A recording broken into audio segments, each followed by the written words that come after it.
એટલે આમાં જો ઇન્ટરનેશનલ ટ્રેડ છે તમને પેજ નંબર 111 ઉપર છે.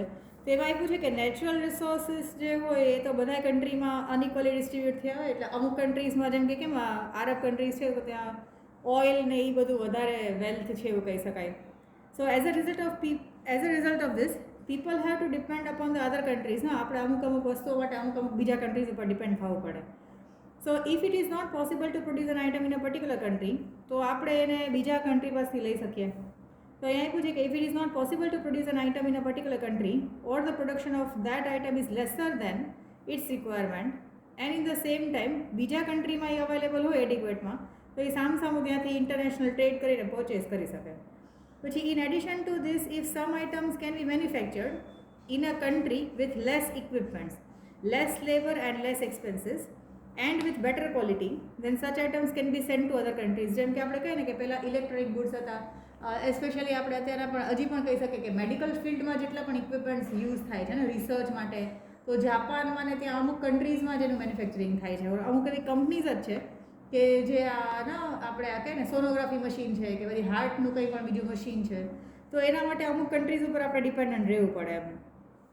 તો બીજા કન્ટ્રીઝમાં જ્યાં એ પોસિબલ છે એ લોકો બનાવીને બધાને આપી શકે. તો અહીંયા આપ્યું છે such items can be sent to other countries and utilisation of the natural resources of the world can be done in the best way.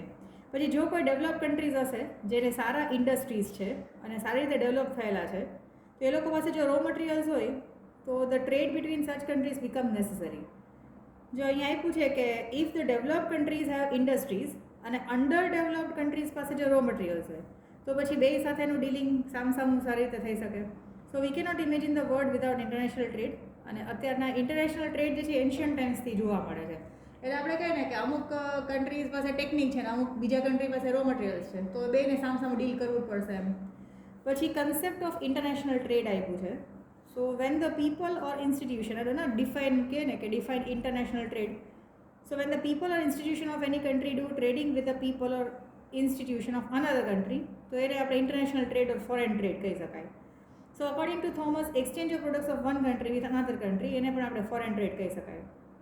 પછી ઇમ્પોર્ટન્સ જોઈએ તો એક તો benefit of division of labour and specialisation. તો જે જગ્યાએ labourers વધારે હશે ઓર કાં તો ના આપણે કહી શકીએ કે લેબરર્સની નંબર્સ વધારે છે પણ એ લોકોને કામ નથી મળતું તો આ લોકો એને કામે આપી શકે. So as a natural resources of different countries have been distributed unequally. All demanding items cannot be produced at one country. એક જ કન્ટ્રી બધું પ્રોડ્યુસ ના કરી શકે. So in a country where the production of a particular item is suitable તો such can be manufactured easily and with low cost and can be exported to another country. જેમ કે બધા જ જગ્યાએ અલગ અલગ નેચરલ રિસોર્સિસ હશે તો એવી રીતે જે ડિમાન્ડેડ આઇટમ્સ હશે એક કન્ટ્રી બીજા કન્ટ્રીને ત્યાં મોકલી શકે અને જ્યાં સુટેબલ હોય પ્રોડક્શન કરવું ત્યાં પ્રોડક્શન કરી શકે એમ. So in the same way some demanding items can be imported from foreign country. જેમ કે આપણા કન્ટ્રીમાં એ બનતું ન હોય અને આપણે જોતું હોય તો આપણે ક્યાંકથી મંગાવી પણ શકીએ. So due to international trade both the importing country as well as the exporting country બેને બેનિફિટ મળશે. ડિવિઝન ઓફ લેબર અને સ્પેશિયલાઇઝેશન. જેમ કે લેટ અસ સે કે આપણા ઇવન આપણા ઓર એવું કહી શકીએ કે અમુક હિલી રિજન્સ છે તો ત્યાં આગળ અમુક જડીબુટી કે અમુક મેડિસિન્સ મળે છે કે જે આપણે ત્યાં જઈને લઈ નથી શકવાના પણ ત્યાંના લોકલાઇટ ત્યાં જઈને લઈ શકશે. તો એ લોકો જો લઈને તોડીને એ બીજાને સ્ટેટને કે બીજા કન્ટ્રીને આપશે તો એ લોકોને ઇન્કમ થશે ને આપણને પણ જે નહોતું મળતું એ મળી જશે. તો એવી રીતે કહી શકીએ. પછી development of under develop countries છે. So under develop country can import things like foreign technology, modern administrative knowledge, research અને foreign capital. Less develop countries જે છે એ લોકોને પોસિબલ કરવું હોય તો એને કોઓપરેશન જોઈએ આ બધા આગળથી. Development of under develop countries ને જે કન્ટ્રીઝમાં બધી બહુ ફેસિલિટીઝ છે નહીં તો એ લોકો ઇમ્પોર્ટ કરી શકે. તો ઇમ્પોર્ટ તો વધારે શું કરી શકે? ફોરેન ટેકનોલોજી છે, પછી મોડર્ન એડમિનિસ્ટ્રેટિવ નોલેજ છે ને, એડમિનિસ્ટ્રેશન કેમ કરવું. ઘણી વખત આપણે ના કે અમુક ટેકનિક પણ ઇમ્પોર્ટન્ટ છે એમ. તો આપણને ના આવડતી હોય તો આપણે ફોરેન પાસેથી કે બીજા કોઈ કન્ટ્રીઝ પાસેથી પણ એક સિસ્ટમ શીખી શકીએ. જેમ કે અત્યારે તમે જોયો તો ના ઇઝરાયલ એ લોકોએ પેલું તમને કદાચ નાના હતા ત્યારે આવતું ઓલું ટપક પદ્ધતિ યોજના એવું કહેતા હતા કે જેમાં ઓછા પાણીમાં વેજીટેબલ પ્રોડક્શન ને બધું કરી શકે. હવે અત્યારે એનું નામ ને એને હાઇડ્રોપોનિક ફાર્મિંગ કહી શકાય. તો આપણે ઇન્ડિયામાં પણ બહુ બધા લોકો એ કરતા થઈ ગયા. તો એવી રીતે કંઈ ટેકનિકલ નોહાવ છે કે એક્સપર્ટાઇઝ નોલેજ છે એ પણ આપણે ત્યાંથી ઇમ્પોર્ટ કરી શકીએ કે કેવી રીતે આપણે સારી રીતે કામ કરી શકાય. સો લેસ ડેવલપ કન્ટ્રીઝ જે છે એને ડેવલપમેન્ટ પોસિબલ થાય જો એ લોકો કોન્ટ્રાક્ટ કરે આવા બધા કન્ટ્રીઝ સાથે અને in to the contract of cooperation in industries and business with other countries. તો કોઓપરેશનથી આપણે આપણું ડેવલપમેન્ટ પણ જોઈ શકાય. પછી મેક્સિમમ યુટિલાઇઝેશન ઓફ રિસોર્સિસ છે. So maximum utilisation of resources of different countries is made possible due to international trade. Every country import the technology, machines and human labors as per their requirement અને પછી એ maximum use એનો કરી શકે. અને અલગ અલગ કન્ટ્રીઝમાં લોકો લેતા હોય તો એ લોકો પોતાના સ્કિલ્સ છે કે એ લોકોનું પ્રોડક્શનમાં ઇન્ક્રીઝ થયું હોય તો એ લોકો એકબીજાના યુઝ કરવા માટે આપી શકે અને સરપ્લસ પ્રોડક્શન જે છે એ પોતે એક્સપોર્ટ કરી શકે ને પોતાના માટે હોય એ રાખે બાકીનું એ લોકો એક્સપોર્ટ કરી શકે. એટલે આ બધા જે છે ને એ તમને આપ્યા છે કે કન્સેપ્ટ ઓફ ઇન્ટરનેશનલ ટ્રેડ કે ઇન્ટરનેશનલ ટ્રેડનું કન્સેપ્ટ શું છે અને એનું ઇમ્પોર્ટન્સ છે. આ જેમ કે તમને પૂછે કે સ્ટેટ ધ ઇમ્પોર્ટન્સ, તો ઇમ્પોર્ટન્સ ઓફ ઇન્ટરનેશનલ ટ્રેડ કે તો એમાં આ બધું આવી જાય. જેમ કે તમને 5 માર્ક્સમાં કે એમાં ઘણીવાર પૂછે તો અહીંયા જેમ કે તમને ક્વેશ્ચન જ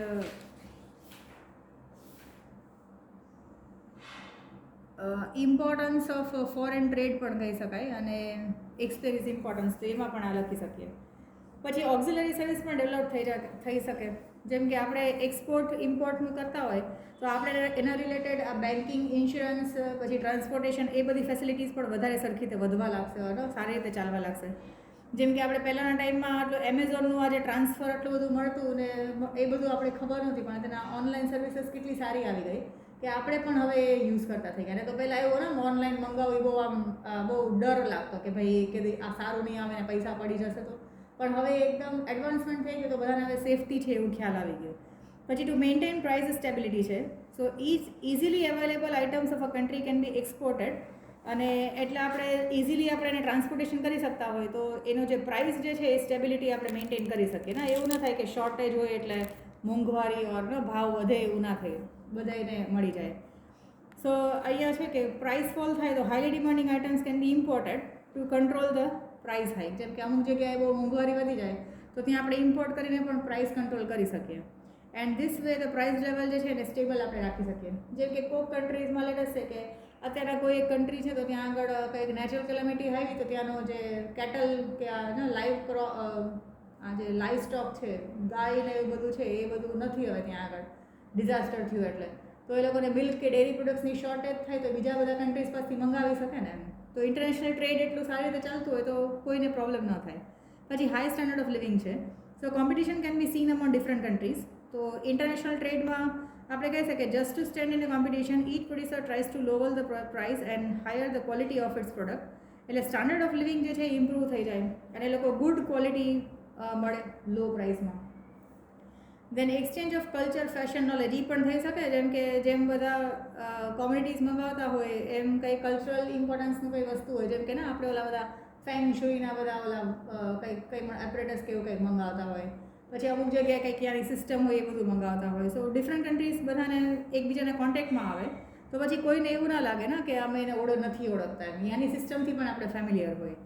પછી હેલ્પફુલ ઇન કેલેમિટીઝ છે. તો અહીંયા પણ એ સેમ જ છે કે ના કોઈ વખત અહીંયા ક્યાંય પણ કંઈ ડ્રોફ્ટ થાય, અર્થક્વેક થાય, સાયક્લોન આવે કે નેચરલ કેલેમિટીઝ કે મેનમેડ ડિઝાસ્ટર્સ થાય તો એ લોકો એકબીજાને હેલ્પ કરી શકે. એગ્રીકલ્ચર કારણ કે મેઇન પ્રોડક્શન એક્ટિવિટી હોય દરેક કન્ટ્રીની તો કોઈ વખત આ બધાને લીધે એ લોકો પોતાના પૂરતું ખાવાનું ન પ્રોડ્યુસ કરી શકે તો આ બીજા બધા પાસેથી એ લોકો ઇમ્પોર્ટ કરીને પણ લઈ શકે. પછી વર્લ્ડ એઝ અ માર્કેટ છે. તો ઇન્ડસ્ટ્રીયલી ડેવલપ્ડ કન્ટ્રીઝ જે છે અને પ્રોસ્પરસ નેશન્સ છે જે લોકો પાસે સુપિરિયર ટેકનોલોજી છે અને લાર્જ સ્કેલમાં પ્રોડક્શન કરે છે તો એ લોકો આવી રીતે પોટેન્શિયલ માર્કેટના એ લોકોને નાના મોટા અલગ અલગ કન્ટ્રીઝમાં સેલ કરવા માટે ચાન્સ મળી જશે. તો બધા લોકોને પોતાને પણ સારું અને લોકોને પણ સારું કે એ લોકોને સારા ક્વોલિટીના પ્રોડક્ટ્સ અફોર્ડેબલ પ્રાઇઝસે મળી જાય. તો અત્યારના આખી દુનિયા જ માર્કેટ છે. જેમ કે આપણે કોઈ બીજા કોઈ કન્ટ્રીનું કંઈ પણ પ્રોડક્ટ મંગાવવું હોય તો હવે પોસિબલ છે. પછી ભલે શિપિંગ ચાર્જીસ એ લોકો લેતા હોય પણ અત્યારના એ પહેલાં બહુ વિચિત્ર લાગતું અને અનઇમેજિનેબલ લાગતું કે આપણે અહીંયાથી ડાયરેક્ટલી કંઈ મંગાવી શકીએ કે નહીં એમ. તો અત્યારના જે ઇન્ટરનેશનલ કુરિયર સર્વિસીસ છે એ લોકો પણ ઇન્શ્યોર કરે કે તમને કોઈ કન્ટ્રીઝમાંથી કંઈ મંગાવો તો બરાબર જ પહોંચાડે. પછી ઇન્સેન્ટિવ્સ ઓફ એક્સપોર્ટ ટ્રેડ છે. તો એક્સપોર્ટ દરેક કન્ટ્રી માટે જો એક્સપોર્ટ શું કામ ઇમ્પોર્ટન્ટ છે કારણ કે આપણે ઇન્ટરનેશનલ માર્કેટમાં આપણા પ્રોડક્ટને જો વેચીએ તો આપણને ફોરેન કરન્સી મળે પછી ફોરેન કરન્સી આપણે કોઈ બીજા કન્ટ્રીઝ પાસેથી કંઈ લેવું હોય તો વાપરી શકીએ. જેમ કે અત્યારે આપણે કહીએ ને કે આપણે ના એક્સપોર્ટ કરવું એટલે આપણે આપણી દુકાન ખોલવા જેવું થયું કે આપણું કન્ટ્રી એક દુકાન હોય તો દરેક દુકાનવાળા એમ વિશ કરે કે ભાઈ મારે વધારે કસ્ટમર્સ આવે તો મને વધારે પ્રોફિટ થાય. તો ઇન્ડિયા જે પણ કંઈ બનાવતું હોય તો જો અલગ અલગ કન્ટ્રીઝના લોકો આપણી પાસેથી કંઈક લેવા આવે તો એ બધા આપણને રૂપીઝમાં પે કરશે અને આપણે એના ડોલર્સ કે જે પણ હશે એનું કન્વર્ઝન મળ્યું હશે. તો આપણા રૂપીની વેલ્યુ જો ઓછી હશે તો $1 હિસાબથી આપણને વધારે પૈસા મળ્યા હશે. તો એવું બધું જે છે એ માટે આ એક્સપોર્ટ ટ્રેડ શું કામ આપણે કરવું જોઈએ એમ, એટલે ઇન્સેન્ટિવ્સ એટલે મોટિવેશન શું કામ આવવું જોઈએ. So country has to import things to maintain the supply of inevitable items. અમુક મેડિકલ આઇટમ્સ છે કે જે આપણે પ્રોડક્શન નથી કરી શકતા તો કમ્પલસરી આપણે બીજા કન્ટ્રીઝ પાસેથી લેવાની થતી હોય.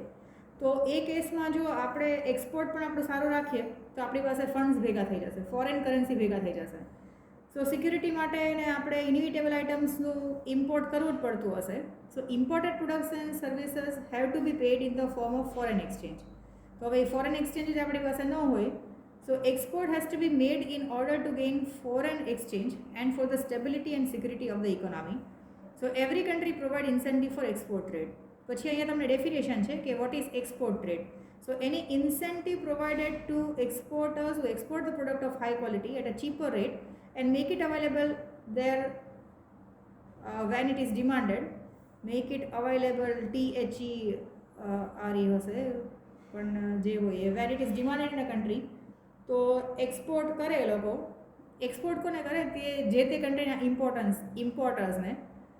સો એને આપણે ઇન્સેન્ટિવ્સ ફોર એક્સપોર્ટ ટ્રેડ કહી શકાય ને. દરેક કન્ટ્રીની ગવર્મેન્ટ પોતાના કન્ટ્રીના લોકોને આવી રીતે ઇન્સેન્ટિવ્સ કે ના મોટિવેશન આપતું હોય કે તમે વધારે એક્સપોર્ટ કરો.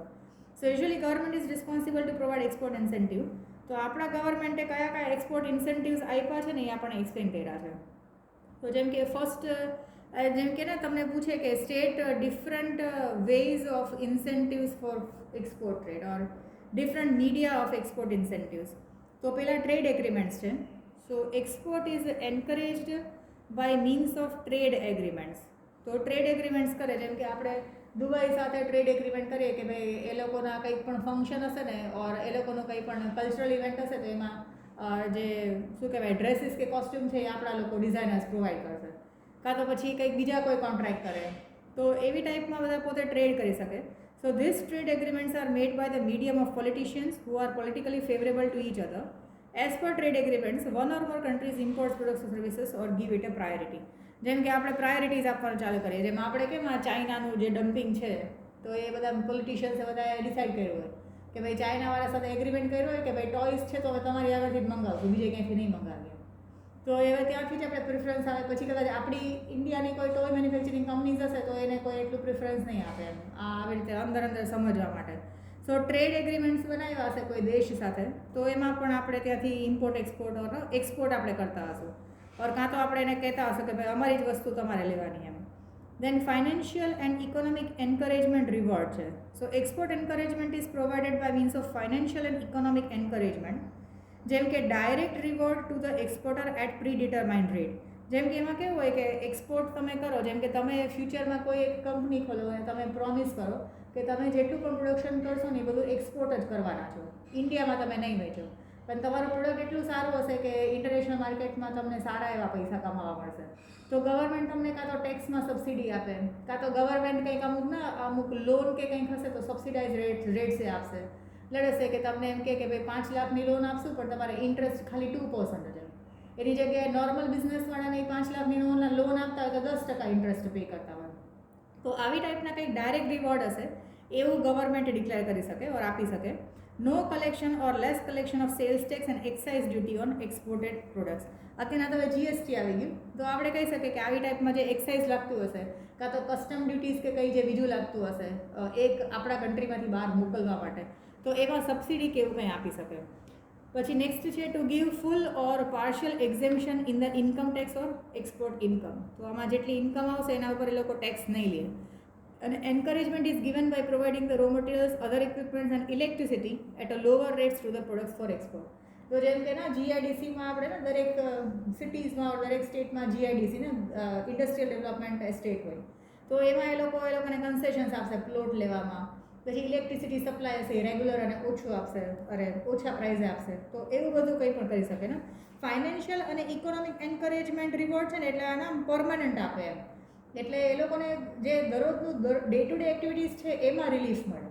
એટલે આ જે ફાઇનાન્શિયલ અને ઇકોનોમિક એન્કરેજમેન્ટ છે ને એમાં જો દરરોજનું જે પણ કંઈ હશે એમાં બેનિફિટ મળતા હશે, અને ડે ટુ ડે એક્ટિવિટીઝમાં એ લોકોને કંઈક હેલ્પફુલ થાય એવું આપતા હશે. પછી collective and systematic economic encouragement છે. So in this scheme the pre decided amount or products are exported, then right of import is assigned up to the amount equivalent to the proportionate amount of foreign exchange earned. જો હવે અહીંયા collective અને systematic economic એરેન્જમેન્ટમાં એ લોકો શું કહે છે કે એ લોકો ડિસાઇડ કરે કે ભાઈ જો એક્સપોર્ટ કરશું ને એના ઇક્વિવેલન્ટ ટુ જ આપણને ઇમ્પોર્ટ કરવા પડશે. જેમ કે તમે આટલા રૂપિયાનું એક્સપોર્ટ કરીને બતાવશો ને તો જ આપણા દેશમાં એ વસ્તુનું ઇમ્પોર્ટ થશે, એના પ્રોપોર્શનેટ અમાઉન્ટ ઓફ ફોરેન એક્સચેન્જ. તો જેટલું ફોરેન એક્સચેન્જ આપણે કમાશું તો જ આપણે લેશું એમ. So in return of export guarantee the following encouragements are provided, જેમ કે allotment of land at subsidise rates. જેમ કે કોઈ કંપની તમે ચાલુ કરો અને તમે કહો કે ભાઈ અમે એક્સપોર્ટ જ કરશું અને ઇન્ડિયામાં વેચશું જ નહીં, તો ગવર્મેન્ટ તરફથી તમને જગ્યા કે હશે, જેમ કે જીઆઈડીસીમાં પ્લોટ આપે તો કન્સેશનલ કાં તો સબસિડાઇઝ રેટ્સમાં આપે આપણને, અને આપણને એક્સપોર્ટ પર્પોઝ માટે જ આપે. પછી benefit of establishment of factories છે. ફેક્ટરીઝ એસ્ટાબ્લિશમેન્ટ કરવા માટે જે પણ કાંઈ ટેકનિકલ એક્સપર્ટાઇઝની જરૂર હોય તો એ ગવર્મેન્ટ તરફથી એના એન્જિનિયર્સ કે કંઈ છે એ તમને ફ્રીમાં કાં તો બહુ ઓછા કે નોમિનલ ફીઝમાં તમને ફેસિલિટીઝ પ્રોવાઈડ કરે. Then encouragement to establish factories in free trade zones which are free from taxes and other regulations on obligation to export total production as per the pre-decided ratio. તો આવી ટાઈપનું જે encouragement છે એ પણ આપી શકે. તમને ખ્યાલ હોય તો આપણે ટોલ ટેક્સ આગળ ડીઆર ગાર્મેન્ટ્સ છે. ડીઆર ગાર્મેન્ટ્સ કોઈ વાર કોઈ ગયા છો કે કોઈ જોયું છે? આપણું વનાણા આગળ જે ઇન્ડસ્ટ્રીયલ એસ્ટેટ છે ને, વનાણા ઇન્ડસ્ટ્રીયલ એસ્ટેટ, ત્યાં એક આ કપડાનું મેન્યુફેક્ચરિંગ કંપની છે. તો એ લોકોનું કેવું છે કે ડીઆર ગાર્મેન્ટ્સ એકચ્યુઅલી એ ફોરેનની કંપની છે, લંડનની કે ક્યાંકની કંપની છે. તો એ લોકોના દોરા કે બટન ને એ બધું અહીંયા ખાલી આવે, અહીંયા ખાલી એ લોકોને લેબર સસ્તું પડે છે એટલા માટે અહીંયા ખાલી લોકો તેનું મશીનરીઝને બધું કરીને કપડાં સીવી દે છે એવું. બાકી લોકોના દોરા જે પણ કંઈ કાતર આવે એ પણ ફોરેનથી આવે એવું કહી શકાય. તો એનું મેઇન પર્પઝ શું છે કે અહીંયા જેટલું પ્રોડક્શન કરશે એ બધું એક્સપોર્ટ જ કરશે. તો અહીંયા જો એનું ક્યાંય એનું દુકાન ક્યાંય છે નહીં, બાકી કંપની અહીંયા પોરબંદરમાં જ છે, એટલે વરાણામાં જ છે, તો પોરબંદરથી નજીક જ છે, પણ એનું કેટલા વર્ષો પહેલાં કદાચ એક આઉટલેટ હતું, પણ એ લીગલ નહીં હોય એટલે બંધ કરી નાખ્યું લોકોએ, એવું ખ્યાલ છે એનો. એ ત્યાં આગળ છે વરાણા આગળ, એક દૂરથી દેખાય આખું ગ્લાસવાળું છે. તો આવી ટાઈપનું કોઈ ઇન્ડસ્ટ્રીયલ તમે પ્લાન્ટ નાખો કે જેનું તમે કન્ફર્મ કરો કે એમાં જે પણ કંઈ મેન્યુફેક્ચર કરશો એ તમે એક્સપોર્ટ જ કરશો, તો ગવર્મેન્ટ તરફથી તમને ઘણી બધી ફેસિલિટીઝ આપશે. પછી અહીંયા જે ફ્રી ટ્રેડ ઝોન્સવાળું કીધું છે ને, એ જ્યારે આ કચ્છમાં ને ત્યાં આગળ જ્યારે આ અર્થક્વેક થયું હતું ને, પછી 10 years ને 15 years ને એટલા વર્ષો માટે લોકો એને એક્સપોર્ટ ઓરિએન્ટેડ યુનિટ્સ ઓર એક્સપોર્ટ પ્રમોશન ઝોન્સ ડિક્લેર કર્યા હતા. એટલે ત્યાં તમે કંઈ પણ ઇન્ડસ્ટ્રીઝ નાખો ને તો એના ઉપર ટેક્સ નહીં ભરવાનો 10 વર્ષ સુધી. પછી એક્સપોર્ટ ઉપર કંઈક અમુક સબસિડી મળતા હતા, અને એક્સપોર્ટ ઉપર કંઈ ટેક્સ જ નહોતો લાગતો, ને એવું બધું બહુ બધા બેનિફિટ્સ આપ્યા હતા. તો આ જે છે કલેક્ટિવ અને સિસ્ટમેટિક ઇકોનોમિક એન્કરેજમેન્ટમાં આ બધું આવી જાય કે બધી રીતનું બેનિફિટ આપવાનું ટ્રાય કરે ગવર્મેન્ટ જો કોઈ એક્સપોર્ટ કરતા હોય તો. તો એક તો અહીંયા છે કે એક્સપોર્ટ ગેરંટી જે પણ કોઈ આપતા હોય એને લેન્ડ સબસિડાઇડ રેટ્સે આપે, પછી અલગ અલગ ફેક્ટરીઝ કે કંઈ એસ્ટાબ્લિશમેન્ટ કરવામાં બેનિફિટ આપે, અને ફ્રી ટ્રેડ ઝોન્સ બનાવી દે એટલે ત્યાં જલ્દીથી એ લોકો બધું ટ્રાન્ઝેક્શન્સને બધું કરી શકે. પછી ફોર્થ છે કે કઈ કઈ અલગ અલગ રીતે એક્સપોર્ટ માટે ઇન્સેન્ટિવ આપે. So financial facilities and services છે. So export encouragement are provided by means of financial facilities and services, જેમ કે to make arrangement for the exporter to get a billing amount on the same day when they are exporting the products. તો billing amount માટે ના બધું આ ગવર્મેન્ટનું ને બધું કેટલી કસ્ટમની ને બધાની આખી બધી પ્રોસેસ હોય. તો હવે તો બધું ઓનલાઈન થઈ ગયું એટલે ટુ સમ એક્સટેન્ટ બધું જલ્દી થવા લાગ્યું. ને તો બિલિંગ માટે ને કેટલું બધું પેપર વર્ક હોય, કેટલા બધા ફોર્મ્સ ભરવાના હોય ને એ બધું હોય. તો એરેન્જમેન્ટ બધું ગવર્મેન્ટ કરી આપે. Then to provide protection against the fluctuation exchange rate, જેમ કે એક્સચેન્જ રેટ હોય તો $1 આજે જે હોય તો કાલે વળી પાછા ઓછા કે વધારે હોય, તો ગવર્મેન્ટ તરફથી એક કન્ફર્મ કરાવી દે કે આ દિવસનું ટ્રાન્ઝેક્શન છે તો આ જે દિવસે જે એક્સચેન્જ રેટ હતું એ જ અપ્લાય થશે. જેમ આપણે ના કેમ સોના લેવા જાય તો જે દિવસે જે ભાવ હોય એ પ્રમાણે મળે એમ, તો એવું કંઈ પણ ગવર્મેન્ટ કરાવી શકે. Then to make arrangement for the importer to receive the goods easily. અમુક વખતે ના અમુક વસ્તુ ઇમ્પોર્ટ કરે, પછી એમાં જેમ કે રો મટીરિયલ્સ ઇમ્પોર્ટ કરે, પછી એમાં પ્રોસેસ કરી અને પછી એને એક્સપોર્ટ કરતા હોય. તો જો ઇમ્પોર્ટ કરવાનું હોય રો મટીરિયલ્સ, તો એ લેવામાં પણ સારી રીતે અરેન્જમેન્ટ કરી આપે કે ઇઝીલી આપણે સામાન મંગાવી શકીએ. Then to provide services as a guarantor of a importer after accessing the financial soundness of the importer. તો તમને આગળ ચેપ્ટરમાં એક્સપોર્ટ ઇમ્પોર્ટ પ્રોસિજર આપ્યા છે. તો જેમ કે આપણે ઇમ્પોર્ટ કરવાવાળા હોય, આપણે ફોરેનથી કંઈ મંગાવવાવાળા હોય, તો આપણા સામેવાળા જે આપણને સામાન મોકલાવાના છે એ લોકોને આપણા ફાઇનાન્શિયલ સ્ટેટસનું પર ટ્રસ્ટ ન હોય, તો ગવર્મેન્ટ આપણા બિહાફ પર ગેરંટી આપે એને. અને કોઈ બીજા બહારના પાર્ટીને જો આપણી ગવર્મેન્ટ આપણી ગેરંટી આપતી હોય તો આપણું રેપ્યુટેશન વધી જાય એવું કહી શકાય. તો આવી રીતનું ગવર્મેન્ટ જે છે એ provide services as a guarantor પણ કહી શકાય. તો આપણને જલ્દીથી ઇમ્પોર્ટ થઈ શકશે અને લોકો જે આઉટસાઇડર્સ છે એ આપણી ઉપર ટ્રસ્ટ મૂકી અને આપણને ગુડ્સ અને સર્વિસીસ પ્રોવાઈડ કરી શકતા હશે. તો આ 4th મેથડ છે કે જેથી એ એક્સપોર્ટ માટે મોટિવેટ કરી શકે. પછી 5થમાં છે નોન ઇકોનોમિક ફેસિલિટીઝ છે. તો નોન ઇકોનોમિકમાં આપણે ના encouragement is provided by means of non economic facilities instead of direct economic aid to the exporters such as to provide necessary information for the export. Export માટેના ગવર્મેન્ટની site ખોલો, ગવર્મેન્ટની જેમ કે કોઈ સાઇટ ખોલીએ તો એમાં આપણને એક્સપોર્ટ કરવાનો હોય તો કેમ કરવાનો અને આખી પ્રોસિજર શું છે એ આપણને એ લોકો સમજાવી દે. To train and prepare manpower required for the production of export worthy products. તો એ લોકો મેન પાવર ડિસાઇડ કરે. જેમ કે આપણે વિચાર કરીએ કે આપણે કોઈ વસ્તુ એક્સપોર્ટ કરવી છે, પણ આપણને એ તો ખબર નથી કે ઇન્ટરનેશનલ માર્કેટમાં આપણા પ્રોડક્ટની ક્વોલિટી કેટલી સારી હશે કે કેટલી ખરાબ હશે. તો ગવર્મેન્ટ થ્રુ આપણે આપણું ટેસ્ટ કરાવી શકીએ કે આપણું પ્રોડક્ટ વેલિડ છે કે નહીં. જેમ કે આપણે જે તે રિસ્પેક્ટિવ કન્સર્ન પર્સન્સ છે એને કહીએ કે ભાઈ અમારી આ પ્રોડક્ટ છે જેને અમારે એક્સપોર્ટ કરવું છે, તો એ પોતાની પાસે રિસર્ચ કરીને બેઠા હશે કે આ ઇન્ટરનેશનલ માર્કેટમાં આવા કેટલા ટાઈપના પ્રોડક્ટ્સ કયા કન્ટ્રીઝ મોકલે છે, તો એની ક્વોલિટી સ્ટેન્ડર્ડ શું છે, તો આપણું ક્વોલિટી એની સાથે મેચ થશે કે નહીં. ને તો હોઈ શકે આપણે એક્સપોર્ટ કરવા માટે આટલી મહેનત કરીએ અને પછી લાસ્ટમાં આપણને કંઈ મળે પણ નહીં એમ. So to train and prepare manpower required for the production of export worthy products. તો એ આપણને મોટિવેટ કરી શકે કે ના તમે એક્સપોર્ટ કરવું હોય, જેમ કે આપણા કન્ટ્રીઝમાં પણ આપણે કહીએ ને કે અમુક ક્વોલિટી એવા હશે તો એમાં એક્સપોર્ટ માટે અલગ ક્વોલિટી હોય અને આપણા ઇન્ડિયામાં સેલ કરવા માટે અલગ ક્વોલિટી હોય.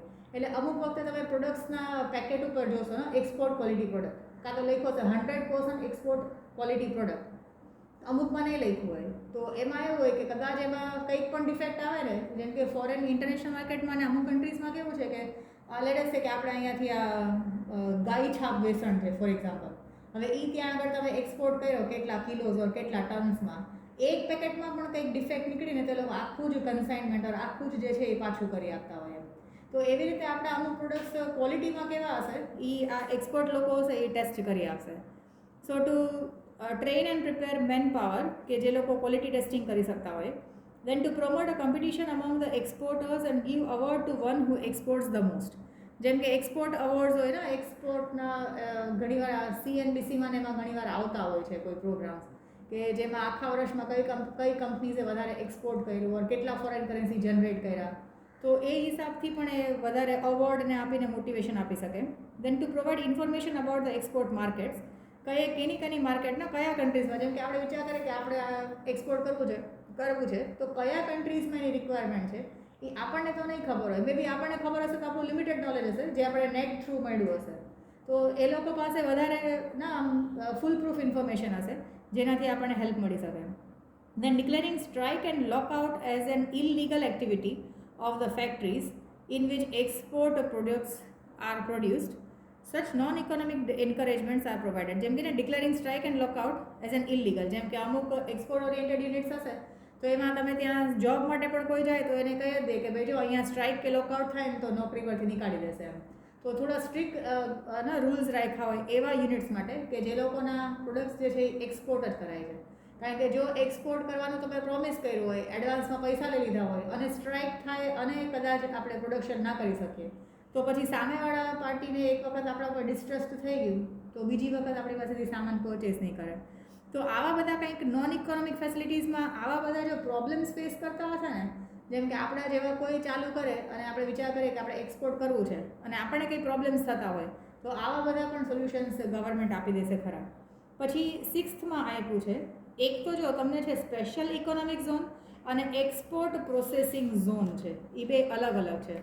તો સ્પેશિયલ ઇકોનોમિક ઝોનમાં law about special economic zone was passed in the parliament in the year 2005, જે ઇમ્પ્લિમેન્ટ કરાયું હતું 10th February 2006થી. So special economic zone is such a geographical area where the economical laws of a country are more liberal. પછી many special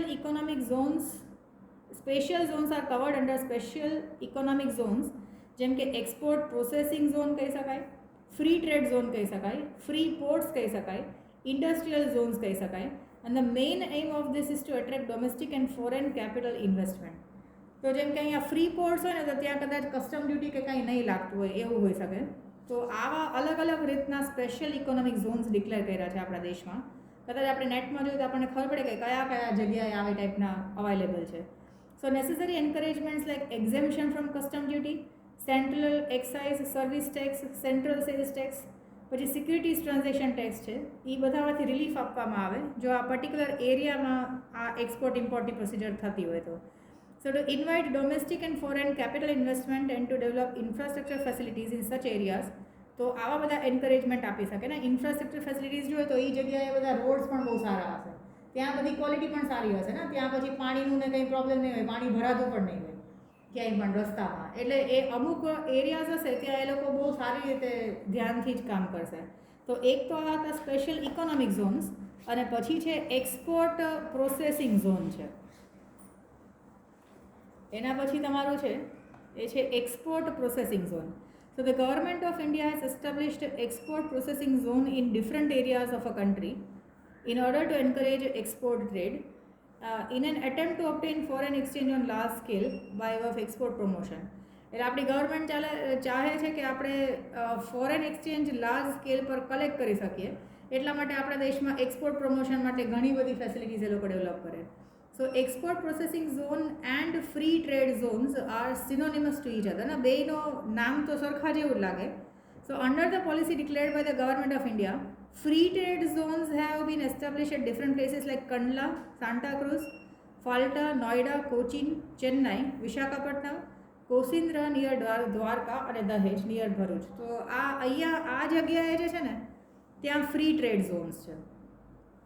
so in free trade ઝોન્સમાં શું benefit મળે?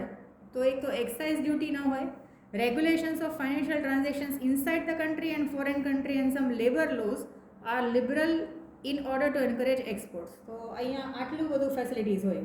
જે free trade zones છે તો ત્યાં જે regulations અને financial transactions ઉપરના કંઈક ટેક્સીસ જે લાગતા હશે એ બધા ઓછા હશે. Then assurance are given for the primary facilities such as road, electricity, water supply, communication facilities and continuous supply of high quality raw materials in order to run the industries at such zones. તો એ ઝોનમાં ને ઘણી વખત જવાના પણ restrictions હોય, તમને કોઈકનું ઓળખાણ હોય કાં તો આઈડેન્ટિફિકેશન હોય તો જ તમને ત્યાં જવા દે ને એવું બધું હોય. તો આ જે એક્સપોર્ટ પ્રોસેસિંગ ઝોન્સમાં પણ તમને જે ફ્રી ટ્રેડ ઝોન્સ છે એમાં બધું આવી બધી ફેસિલિટીઝ હોય. જેમ કે આપણે કહેતા ને સામે પોર્ટમાં પણ આપણે એમને ત્યાં જવા ના દઈએ, આપણે એમ થાય કે ચાલો આપણે ચાલતા જોતા આવીએ કે કોઈ શિપ આવી કે સ્ટીમર આવી તો આપણે જવા નહીં દઈએ. તો એવી રીતે આ બધા એરિયાઝમાં પણ ટોટલ રેસ્ટ્રિક્શન્સ રાખ્યા હશે. So the government provides the latest and various information about exports to the exporters of export processing zones. Informations are provided related to the position of market.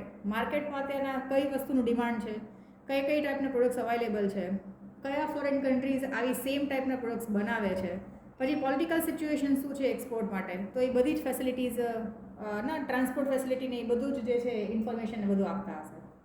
તો આ જે છે ને એ તમારો આ તમને પૂછે કે state the incentives for export, તો એમાં ટ્રેડ એગ્રીમેન્ટ્સ કરે જેમાં પોલિટિશિયન્સ થ્રુ એ લોકો એગ્રીમેન્ટ્સ કરાવ્યા હોય.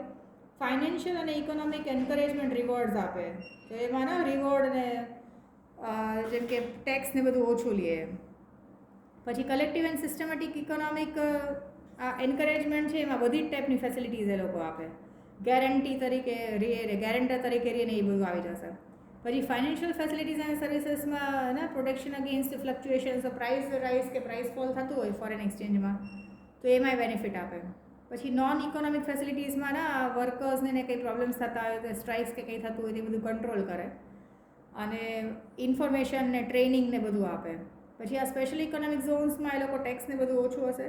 એક્સપોર્ટ પ્રોસેસિંગ ઝોન બેઝિકલી બેમાં બધામાં કન્સેપ્ચ્યુઅલી સેમ જ છે કે એક્સપોર્ટ કઈ રીતે સારી રીતે કરી શકાય એના માટે જે પણ કંઈ જરૂર પડશે એ બધું જ ગવર્મેન્ટ પ્રોવાઈડ કરશે.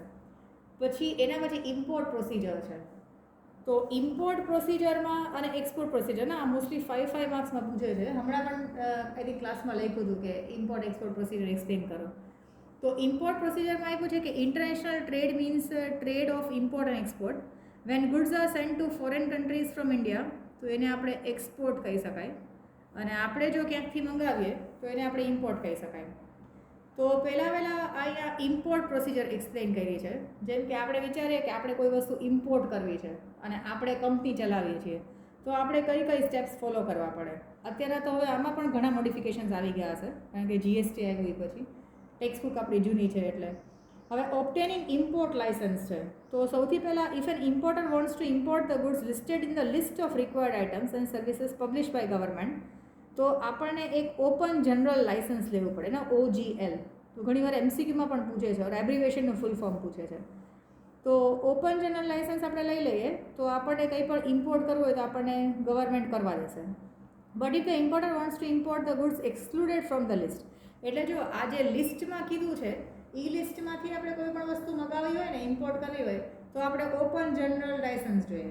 પણ ગવર્મેન્ટે એક લિસ્ટ ડિસાઇડ કર્યું છે કે જેમ કે ને આપણા ઘરના ના આપણા પપ્પા મમ્મી કહેતા હોય કે ભાઈ આટલી વસ્તુ બહાર જાય તો લેવાની, બાકી ઘરમાં જ બનાવવાની એમ. તો એવી રીતે ગવર્મેન્ટ પણ અમુક આમ લિસ્ટ કર્યું છે કે ભાઈ આટલી વસ્તુ જોતી હોય ને તો બહારથી લેવાની. તો એ વસ્તુ લ્યો ને તો તમારે ઓપન જનરલ લાઇસન્સ ચાલે. પણ એના સિવાયની એવી વસ્તુ કોઈ લેવી હોય કે જે આ લિસ્ટમાં છે નહીં તો એના માટે તમારે પાછી બીજું લાઇસન્સ જોઈએ. So but if the importer wants to import the goods excluded from the list he has to apply to controller and of import trade.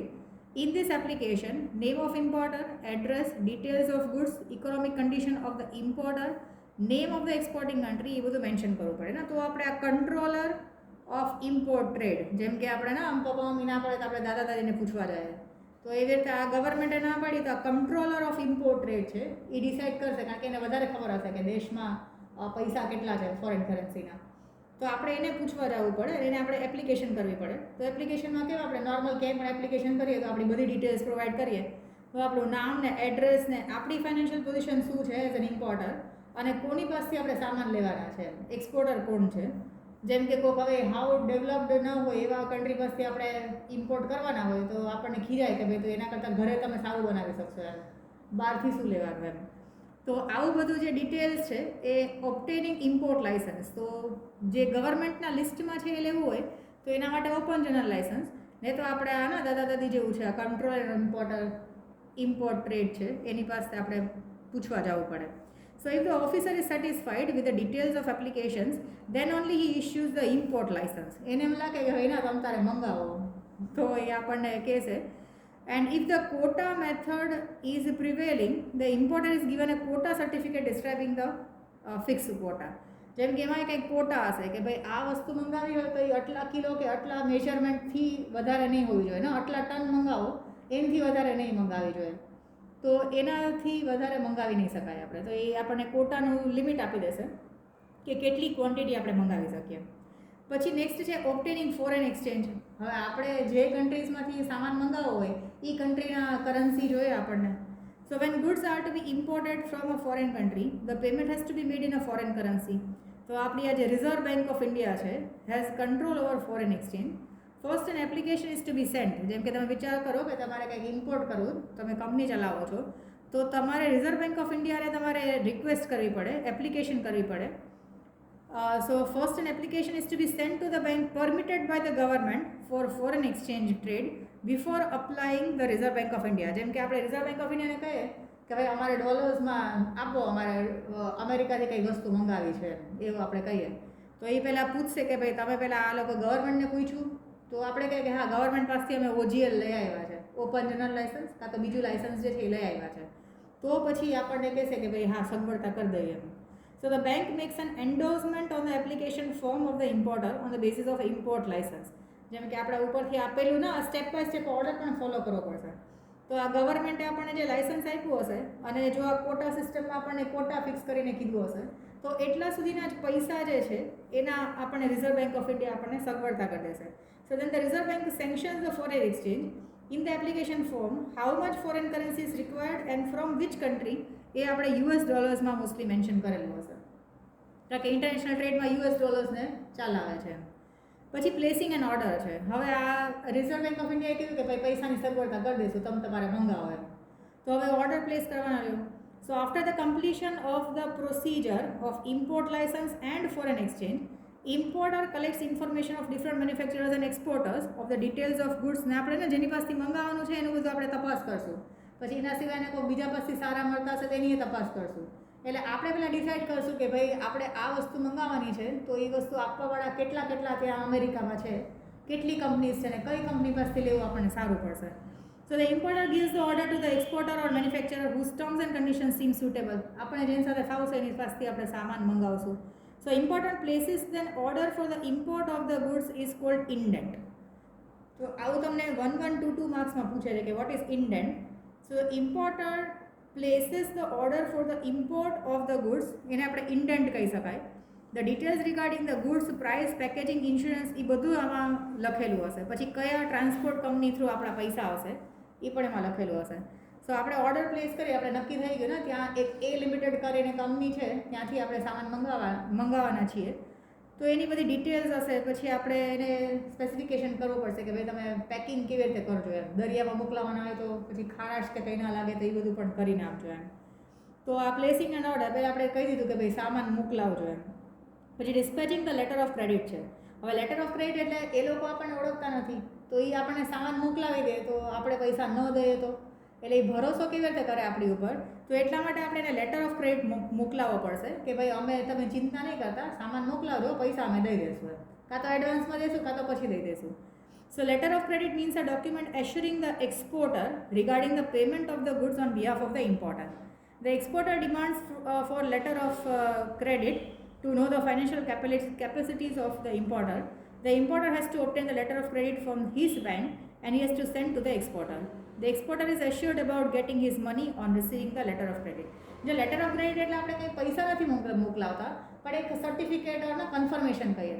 જેમ કે આપણે વિચાર કરીએ આપણી કંપની છે અને આપણે કોઈ પણ પ્રોડક્ટ મંગાવવાના છે અમેરિકાથી, રો મટીરિયલ્સ કે કંઈ પણ આપણે ઇમ્પોર્ટ કરવાનું છે.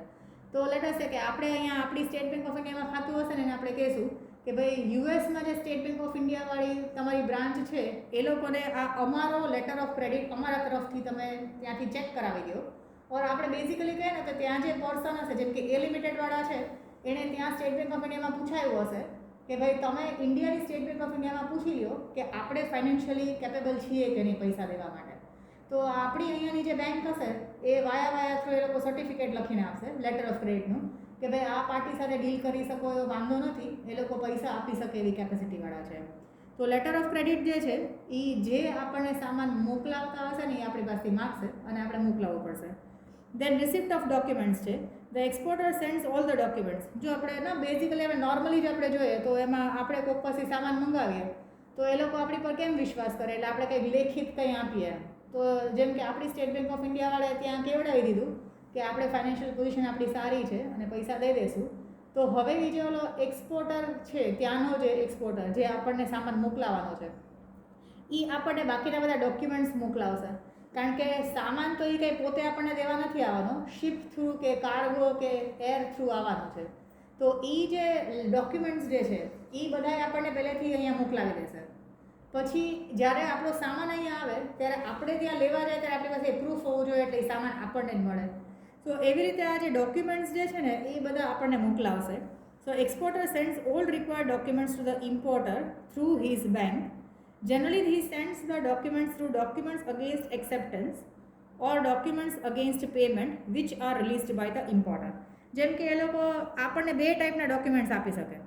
Documents against acceptor.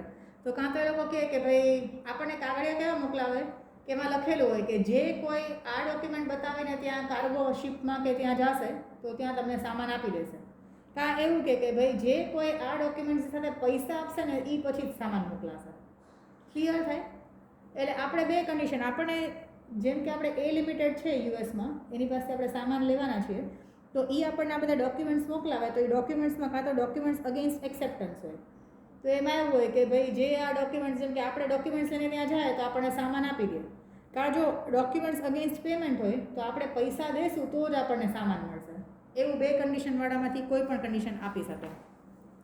પછી નેક્સ્ટ છે to obtain order of receiving goods. So bill of lading છે, તો તમને પૂછે છે વોટ ઇઝ બિલ ઓફ લેડિંગ.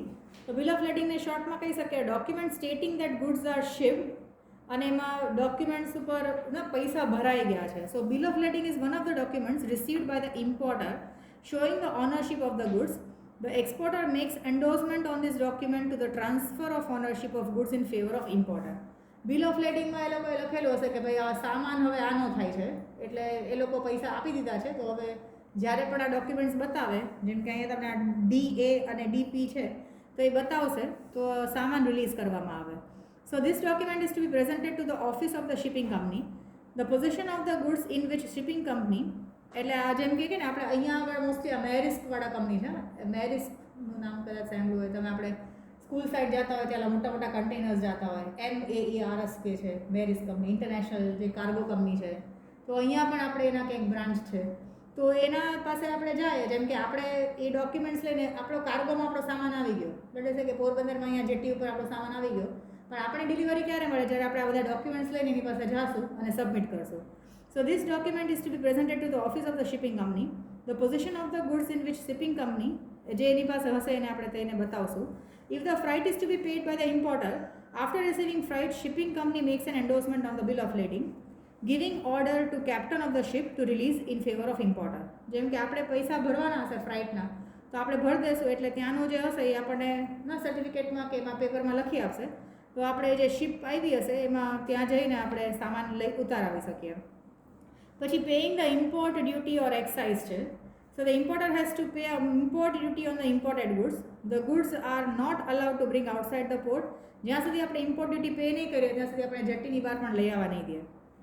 એમાં જો એક્ઝેમ્પશન્સ હશે તો ઠીક છે, તો આપણે સર્ટિફિકેટ બતાવવું પડશે કે ભાઈ અમારા પ્રોડક્ટ ઉપર અમારે ભરવાના નથી.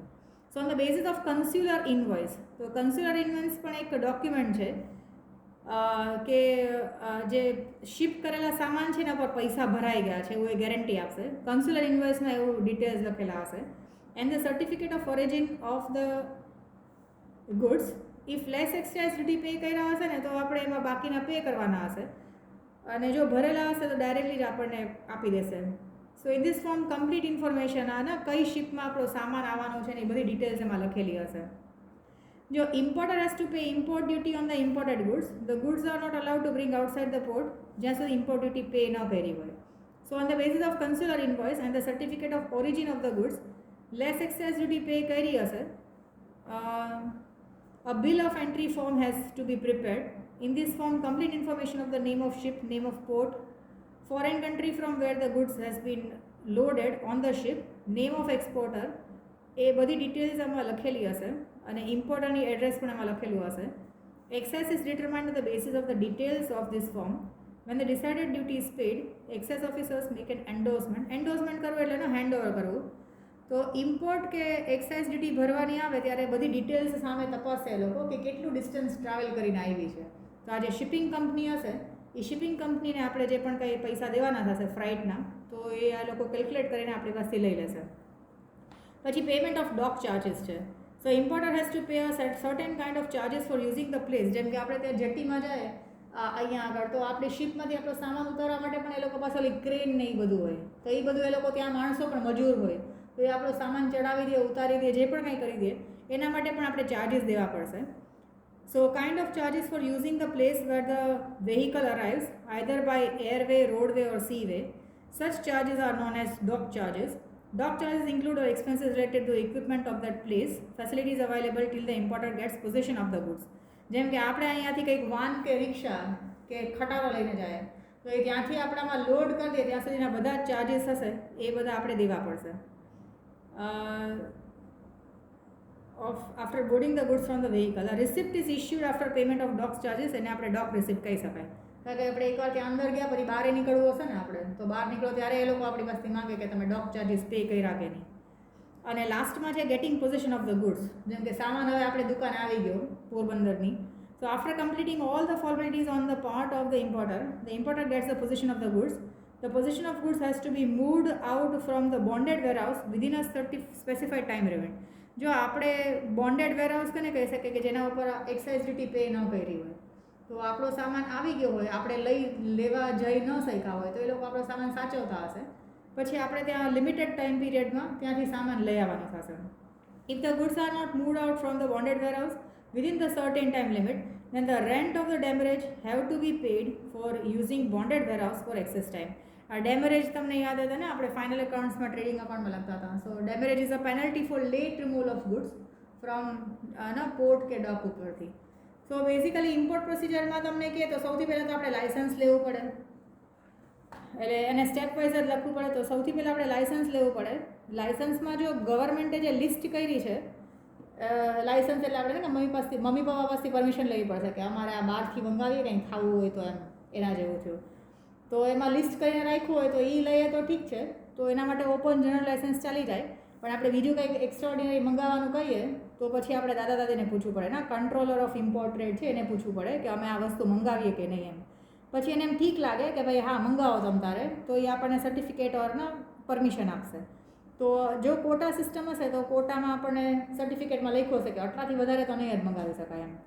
પછી ફોરેન એક્સચેન્જ માટે આપણે રિઝર્વ બેંક ઓફ ઇન્ડિયાને માગવા જશું કે ભાઈ હવે અમને પૈસા આપો, અમારે વાંથી મંગાવવાનું છે. તો રિઝર્વ બેંક ઓફ ઇન્ડિયા એ જોશે કે આપણી પાસે શું બધું છે, accordingly reserve Bank of India આપણને પૈસાનો ગેરંટી આપશે કે ભાઈ તમે મંગાવજો, પૈસા ટ્રાન્સફર કરી દેશે એ લોકો. પછી ઓર્ડર પ્લેસ કરીએ એટલે આપણે જેની પાસેથી લેવાનું હોય એને આપણે જે ઓર્ડર પ્લેસ કરીને બધી ડિટેલ્સ મેન્શન કરીને આપણે ઇન્ડેન્ટ કહી શકાય. તો બધી ડિટેલ્સ લખી હશે ને આપણે કીધું હશે કે ભાઈ કેવી રીતે સામાન મોકલાવજો ને ઇન્સ્યોરન્સ ને બધું આપણે કીધું હશે. પછી હવે આપણે એને કહી તો દે કે ભાઈ સામાન મોકલાવજો, પણ એને આપણે એવો ભરોસો ના હોય એટલે આપણે bank through letter of credit મોકલાવશું એને.